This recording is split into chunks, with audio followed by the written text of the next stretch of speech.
早晨啊，我係 Jaden 啊，咁咧今日咧嚟到南非嘅第二日啦，咁我哋咧依家咧係清晨嘅5點鐘都未到啊，咁咧我哋依家咧就出發去睇動物啦，大家有冇好興奮啊？瞓足未啊？咁我哋今次呢個 vehicle 咧就係呢個開篷嘅 open vehicle 嘅車啦，咁咪 tour by Mall Africa 嘅。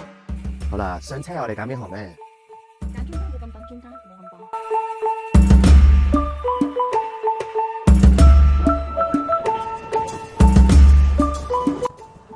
好啦，咁咧我哋依家咧上咗車咧，就會搭1個鐘頭去到第一個嘅 checkpoint 啦。咁大家見到咧係依家係日出嘅時分啦，都影到少少嘅footage，因為我哋而家架車咧係封實晒嘅，因為太大風啦，同埋都有啲凍啊。